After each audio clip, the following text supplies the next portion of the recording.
A soft piano melody drifts through the room, weaving between bursts of laughter and the faint clinking of silverware.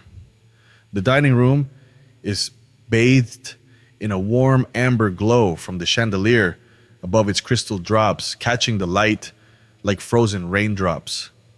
The table stretches from end to end, covered in a white linen cloth so crisp it could have been ironed just minutes ago.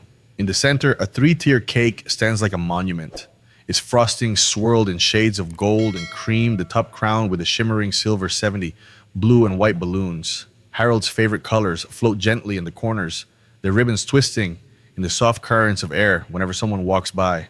The scent of roast beef and freshly baked apple pie lingers in the air, mingling with the faint perfume worn by the guests. At the head of the table sits Harold himself. His suit is pressed, his tie perfectly knotted, but it's his eyes that hold the room crinkled, at the corners glowing with the quiet pride of a man surrounded by the people he loves or thinks he loves. Amanda, his youngest daughter, moves quickly but gracefully, her steps rehearsed from years of caring for him. She adjusts a napkin, smooths a wrinkle in the tablecloth, pours a splash of wine into an almost empty glass. She smiles at every guest, but her eyes are fixed on Harold, making sure he's comfortable, making sure nothing disturbs him tonight. On the surface is the picture of a perfect family, gathering warm laughter, clinking glasses, and the golden light of celebration. But perfection has a way of hiding the cracks. And in this house, those cracks run deeper than anyone dares to admit. By the end of the night, the warmth in this room will be replaced by something colder, sharper, something no one will ever forget. The laughter is still hanging in the air when the scrape of a chair cuts through it. Derek pushes back from the table, his movements deliberate. He picks up his wine glass, not in celebration, but with the smugness of a man who already knows the ending to a story no one else has heard. The room quiets instinctively, giving him the floor. "I'd like to make a toast," he says, his voice smooth, confident. He glances at Harold, his father, then lets his gaze slide toward Amanda, a flicker of something cold in his eyes. He raises the glass, a smile curving at the corners of his mouth. "Pack your bags, loser." The words land like shattered glass on tiles, sharp, unexpected, impossible to take back.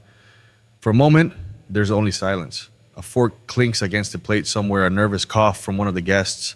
Amanda freezes, the warmth in her face draining away, replaced by a cold rush of disbelief. Harold blinks, confusion clouding his eyes. And just like that, the perfect picture of family is gone, replaced by something jagged, something dangerous. Pause. Let the silence breathe. Now I want you to imagine this. It's your father's milestone birthday. You've spent weeks planning every detail, making sure it's perfect, and then your own brother stands up, looks you in the eye, and tells you to pack your bags in front of everyone. What would you do? Would you freeze, fight back, or walk away in silence, letting the weight of those words crush you before you can even speak? Drop your answer in the comments, because tonight we're going to find out exactly what Amanda did. The frame freezes Derek's smug smile suspended in midair. The sound of the room fades, replaced by the soft hum of a city far away, Chicago. Amanda was 27 then, ambitious, driven, standing on the balcony of her downtown apartment overlooking Lake Michigan. A rising star in a tech marketing firm, her days were filled with client meetings, late-night brainstorming sessions, and the quiet comfort of a life she had built on her own. Then came the call. Derek's voice on the other end. "Dad's not doing well. He's slipping." Within days, Amanda traded boardrooms for hospital rooms, traded skyline views for the faded wallpaper of her childhood bedroom. She told herself it was temporary, 3 months maybe, but grief ages people quickly, and Harold had lost the love of his life. The signs of decline were subtle but undeniable, a forgotten lunch here, a misplaced bill there. One by one, her old life's anchors loosened. The job resigned, the boyfriend gone, he wouldn't move for her. The city left behind without a backward glance. And in their place, the quiet, relentless work of care pill organizers, blood pressure checks, and the constant listening for her father's footsteps on the stairs. Amanda never called it a sacrifice. But sacrifices don't ask for permission, they just take piece by piece. The city hums like a living thing.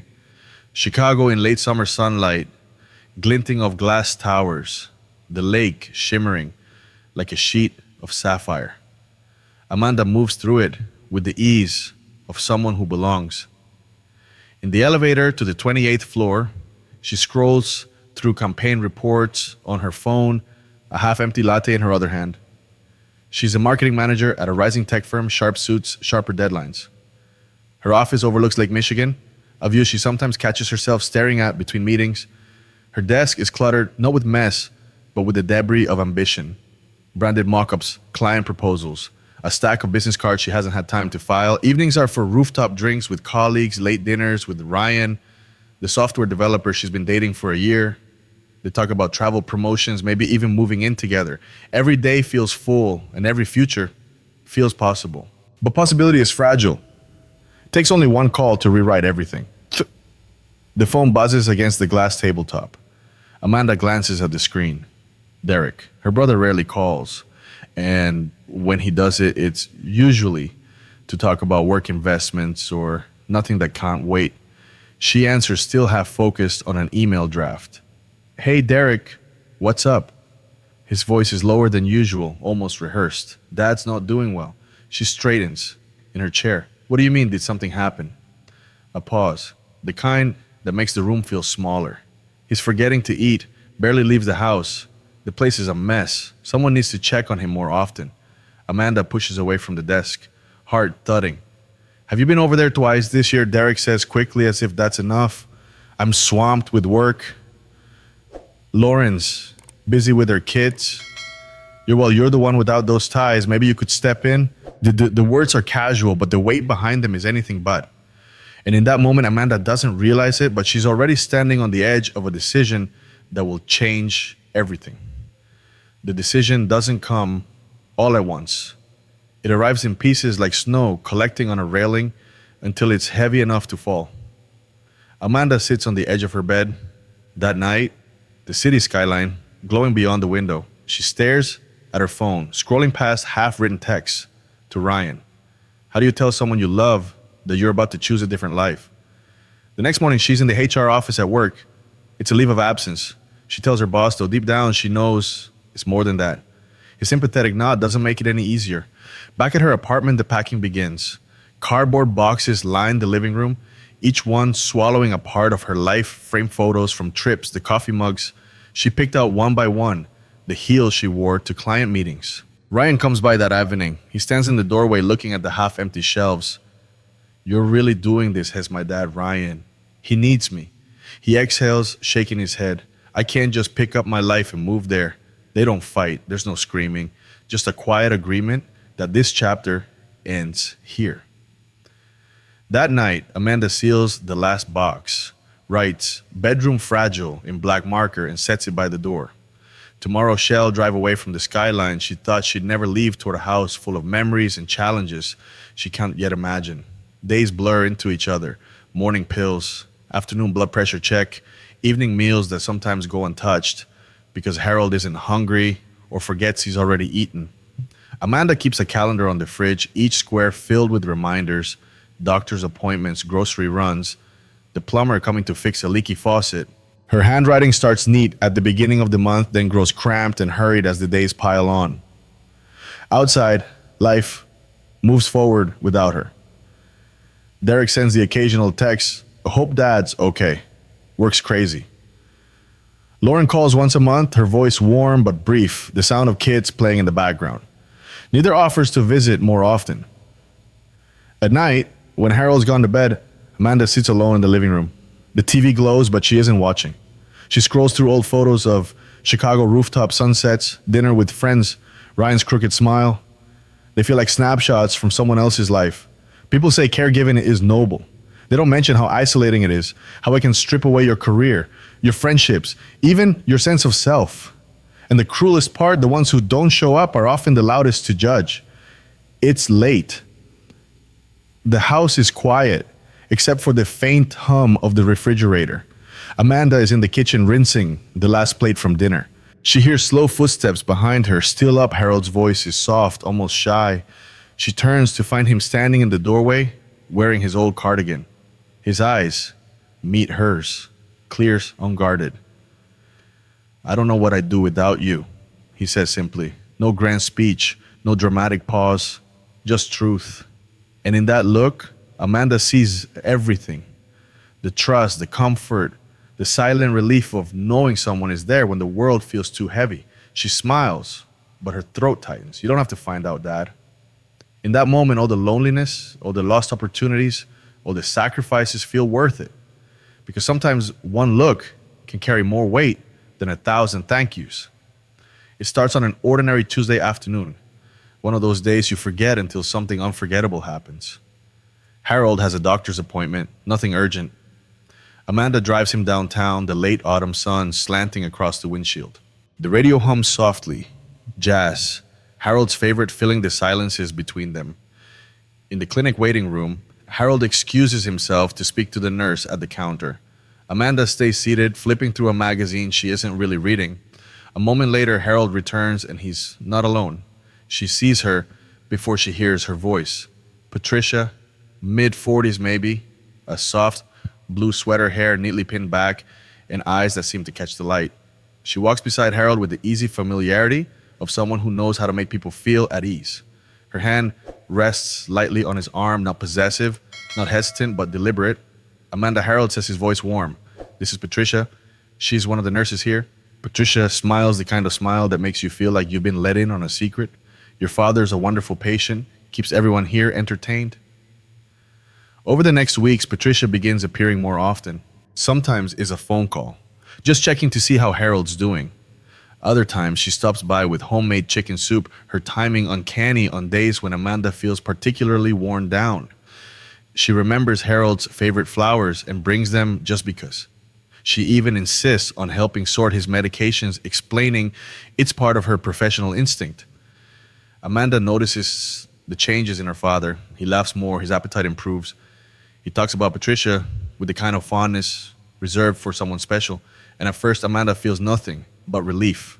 Finally, she's not carrying this weight alone. But every now and then, Patricia's gaze lingers a second too long on the framed family photos. Her questions about the house, about Harold's routines feel a shade too curious. Amanda pushes the thoughts away. After all, Patricia's been nothing but kind. Still, kindness can be the perfect disguise. It starts as nothing. Or at least that's what Amanda tells herself. One evening, Patricia is in the living room with Harold helping him sort old photo albums. Amanda walks in just as Patricia turns a page to a black and white wedding photo, Harold and his late wife Amanda's mother, smiling in front of the very house they still live in. Patricia's smile freezes for half a second. Her eyes warm a moment ago, go cool calculating. It's quick. If Amanda hadn't been watching, she might have missed it. Another day, Amanda overhears Patricia talking to Harold in the kitchen. The tone is light, almost teasing. You know, Harold, houses like this, they're worth a small fortune now. Big yard, solid build. You could make a lot of money if you ever decided you didn't want all the upkeep. Harold chuckles, brushing it off. This house has been in the family for decades. I'm not going anywhere. Patricia laughs too, but there's something in her voice, just a shade too smooth. Later that night, Amanda catches Patricia in the hallway lingering by the locked cabinet where Harold keeps important documents.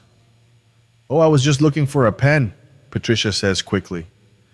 Amanda forces a smile, but in her chest, something twists. They're small things, harmless things. At least that's what Patricia would want her to believe. It starts with little shifts in conversation. Derek calls one Sunday afternoon, his voice unusually upbeat. Patricia has been amazing with Dad. She's really stepped up. Amanda blinks, caught off guard. She's been helpful, yes, but what Derek cuts in his tone sharp. Amanda, you've been stressed. Maybe you're overthinking things. A few days later, Lauren calls. Her laughter filters through the phone before she even says hello. Dad sounds happier lately. Patricia must be good for him. Amanda hesitates. I just think we should be careful. We don't really know her. Oh, come on, Lauren interrupts. Not everyone has an agenda, Amanda. At family dinners, Patricia sits closer to Harold, topping up his glass before Amanda can reach for the pitcher. She tells little stories about how she reminded Harold to take his pills, about the doctor, praising his improved health, and Derek and Lauren hang on every word. When Amanda voices concern, their eyes exchange silent messages across the table, messages she's not included in. One night, Amanda walks into the living room to find Derek, Lauren, and Patricia laughing together over coffee. The moment they notice her, the air changes. The laughter fades, not completely, but enough to make her feel like an intruder in her own home. It's not open hostility. It's worse than that. It's the slow, deliberate work of being erased. The sound reaches her before the sight does. Amanda is walking down the hall after putting fresh linens in the laundry.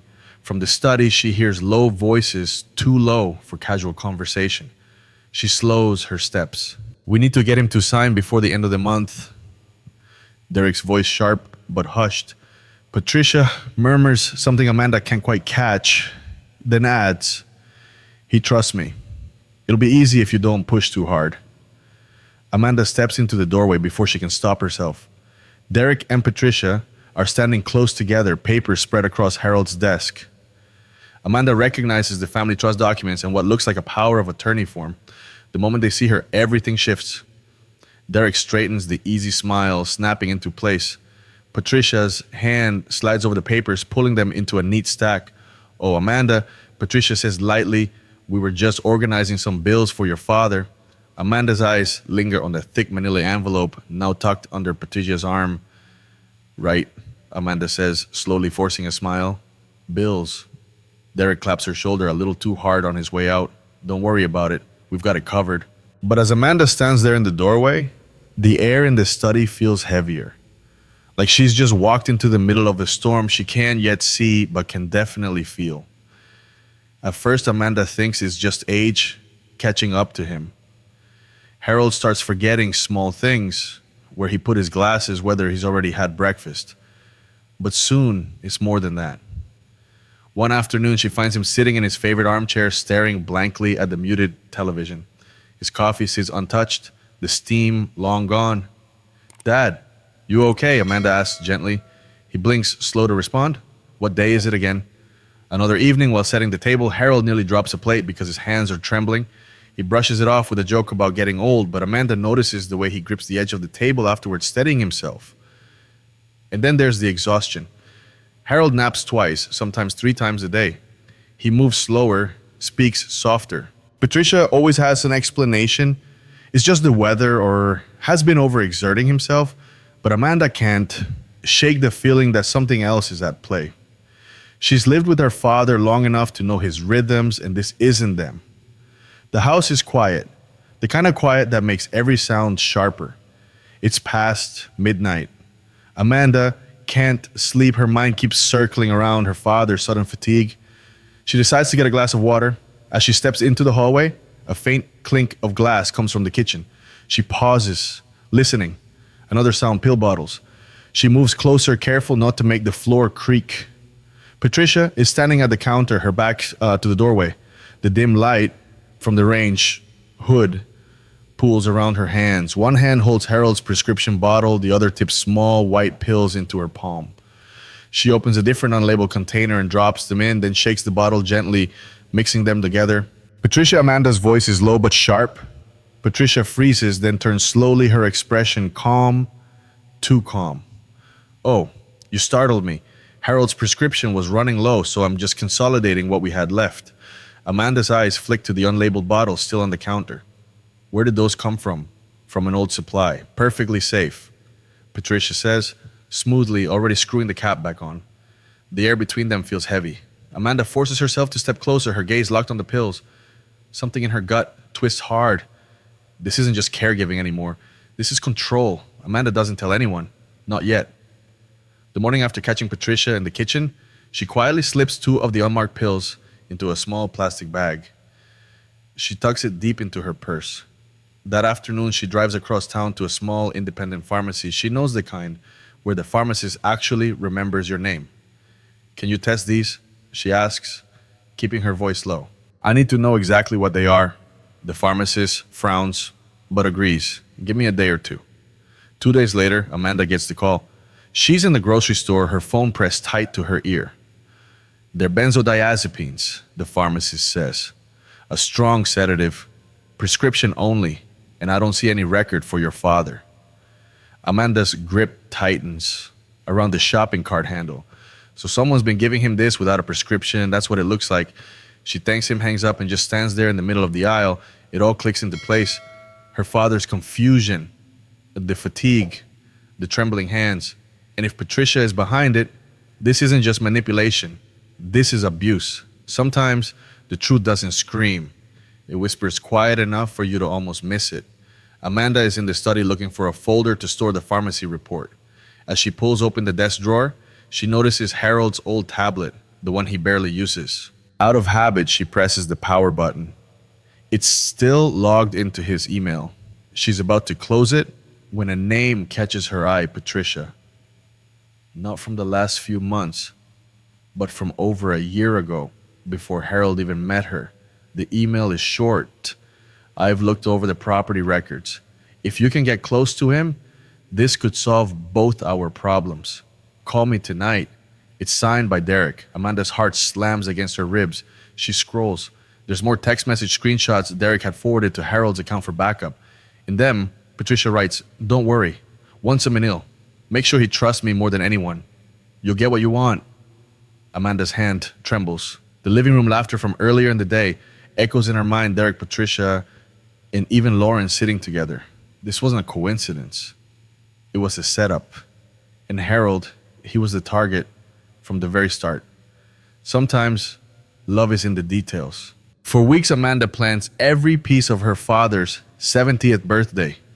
She digs through old photo albums, carefully choosing snapshots, Harold holding baby Amanda in the backyard, Harold and her late mother laughing by the Lake Tahoe pier. In the kitchen, she experiments with her mother's handwritten recipes, the ones stained with flour and thyme. The smell of rosemary chicken fills the air just like when she was a child. She even wraps the gift herself, a leather-bound travel journal with a printed itinerary tucked inside. The destination, Lake Tahoe, a trip Harold and her mother had always planned but never took. Late at night, Amanda sits at the dining table, arranging the photos into a display board. Each picture tells a story, a lifetime of moments. She hopes just for one evening to give her father not just a celebration, but a reminder of love that's real, of family that's worth fighting for. She doesn't know yet that this party will be the battlefield. The living room glows with golden light. Harold sits at the head of the table, a paper crown from the party store perched crookedly on his head. Laughter bounces off the walls, stories from the past, gentle teasing, the clink of glasses. Amanda is halfway through serving her mother's rosemary chicken when Derek stands lifting his wine glass. "I have an announcement," he says, smiling just enough to make it seem harmless. The chatter fades. Even the music from the old stereo seems quieter. That Derek begins, "We've decided it's time to make things easier for you. I've taken care of the paperwork. You're going to a high-end assisted living facility. And the house." He gestures broadly. "We'll be selling it. The market's great right now." The room freezes. Harold's fork clinks against his plate. Amanda feels the blood drain from her face. What she says, her voice sharper than she intends. Derek doesn't flinch. "It's for the best. You'll thank me later." And in that moment, Amanda knows this is it. The fight she's been preparing for has just begun. Silence stretches heavy and unnatural. Harold's smile falters, the paper crown tilting forward as if even it can't bear the weight of Derek's words. His eyes, once bright from the warmth of the evening, cloud over. "Sell the house," he murmurs almost to himself. His gaze drifts to the framed photo on the wall, him and Amanda's mother standing proudly on the front porch the day they bought it. Across the table, Amanda feels her chest tighten. She wants to speak, to shout, but for a moment, she's frozen, caught between disbelief and rage. Her hand curls into a fist under the table. Derek is still talking something about financial sense and better care, but the words sound distant, muffled. All Amanda can focus on is her father's trembling hands resting on the tablecloth. Hands that built the life in this house. Hands now being told they have no say in its fate. And in her eyes, the pain hardens into resolve. The laughter inside feels like it belongs to a different world. Amanda pushes back her chair, the legs scraping against the floor. Without a word, she walks toward the front door. The cool night air hits her face, sharp and sobering. She pulls out her phone, scrolling past family contacts until she lands on two names, Michael and Uncle Walter. Her hands are steady now, not from calm, but from focus. The call connects. It's happening. Amanda says, her voice low but fierce, "Tonight." On the other end, Michael's tone changes instantly. "We're ready. You have everything, every photo, every message, every pill report," she replies. They won't see it coming. She ends the call and stares back at the warm light spilling from the windows. Inside, it's the battle she's about to walk into. And this time, she's not walking in alone. The room hasn't changed, but Amanda has. She pushes open the front door, and the sound of the party stutters for a moment as everyone turns. Behind her steps Michael, crisp in his suit, his briefcase in hand. Uncle Walter follows his face set in stone. And last, Dr. Kapor Harold's, longtime physician, carrying a slim folder. "What's going on?" Derek asks, his smile faltering. Patricia's eyes narrow, calculating. Amanda doesn't sit. She stands at the head of the table, placing both hands flat on the wood. "Dad," she says, voice steady. "We need to talk. Right now. All of us." Michael moves to her side, opening the briefcase with a soft click. Walter steps closer to Harold, a reassuring hand on his shoulder. Dr. Kapor stays silent, but his presence alone is a warning. The air shifts. The celebration is over. The confrontation has begun. Michael sets the briefcase on the table and flips it open. "We'll keep this short," he says, pulling out a laptop. The first video plays grainy security footage from Harold's own backyard camera. Patricia in the kitchen at night, pouring pills from an unmarked bottle into Harold's prescription. A murmur ripples through the room. Patricia's jaw tightens. Next, Michael says, clicking to a folder. On the screen appear screenshots of text messages. Patricia and Derek over a year ago. "Wants him in ill? Make sure he trusts me more than anyone. You get what you want." Derek shifts in his seat, his eyes darting towards the door. Finally, Michael places a printed report in front of Harold. Independent lab results. "The pills you were given contain high-dose benzodiazepines. Strong sedatives. No prescription on record." Dr. Kapor steps forward. "These drugs would cause confusion, extreme fatigue, even memory loss, exactly what you've been experiencing." Harold's hands tremble as he looks from the report to Derek, then to Patricia. Amanda breaks the silence. "You tried to take everything from him, from us, but you made one mistake. You underestimated me." The room is silent, except for the sound of Patricia's, breathing sharp and uneven. Patricia slams her hand on the table, the sound snapping through the room. "Enough with this nonsense," she spits, her voice rising. "Nonsense," Michael says evenly, but there's steel in his tone. "We have video messages, lab results." "Oh, please," Patricia cuts in, her composure fracturing. "You think Harold was going to live here forever? This place is worth more than hell ever need. Derek and I..." She stops, realizing too late what she's just said. Derek's head whips towards her. "Shut up," he hisses. But Patricia keeps going, her anger carrying her past caution. "We had a plan. I was supposed to get close to him, make him trust me. Then you'd sell this dump and actually do something with the money instead of letting it rot in old family memories." The room is dead silent, everyone frozen in the weight of her words. Harold's eyes are wet, not from confusion this time, but from betrayal. Amanda's voice cuts through like a blade. "You just confessed, Patricia. And trust me, this is all being recorded." For the first time all evening, Patricia looks afraid. Derek leans back in his chair, forcing a laugh. "This is ridiculous. You can't prove anything." Michael doesn't flinch. He pulls out a thin folder and slides it across the table toward Harold. "Bank statements," Michael says. "Last month, $40,000 withdrawn from your account. Signature authorization by Derek Haroldson." Derek's smirk falters. "That was for what?" Michael interrupts. "Because I also have the transfer record, same day, same amount, into an account under your name in the Cayman Islands." A sharp intake of breath moves through the room. Derek's face flushes red, his eyes darting between Harold, Amanda, and the door. This is out of context. The only context Amanda cuts in is that you stole from your own father. Harold stares at his son, the weight of betrayal heavy in his gaze. "I trusted you," he says, voice breaking. And for the first time, Derek has no answer. For a long moment, Harold says nothing. The room feels as suspended in air, waiting. Then, as slowly he straightens in his chair, his voice, when it comes, is clear, sharper than it's been in months. Patricia, Derek, get out. Patricia blinks as if she's misheard. Harold, be reasonable. And reasonable Harold slams his palm on the table, the sound echoing through the room. You poisoned me. You stole from me. And you thought I wouldn't find out. Derek tries to speak, but Harold raises a hand, silencing him. I may be 70, but I'm not dead. And this is still my house. Michael steps forward, holding up the legal papers. Mr. Haraldson has full control of his assets, effective immediately. Harold's eyes burn with a fire no sedative can touch. You have 5 minutes to leave before I call the police. And trust me, I will. Patricia's face twists in rage, but she grabs her purse. Derek hesitates, glancing at Amanda, but her cold stare sends him moving toward the door. The sound of it slamming shut is the sweetest thing Amanda's heard all night. The days that follow move quickly: court dates, sworn statements, and a wave of headlines that finally tell the truth. Patricia is charged with elder abuse and administering controlled substances without prescription. The judge wastes no time issuing a restraining order. Her marriage to Harold is annulled within weeks. Derek doesn't escape either. Financial fraud investigators dig into his accounts, and the $40,000 is just the beginning. Facing charges, he vanishes from Amanda's life, this time by her choice. Harold, free from sedatives, begins to clear the fog that's hung over him for months.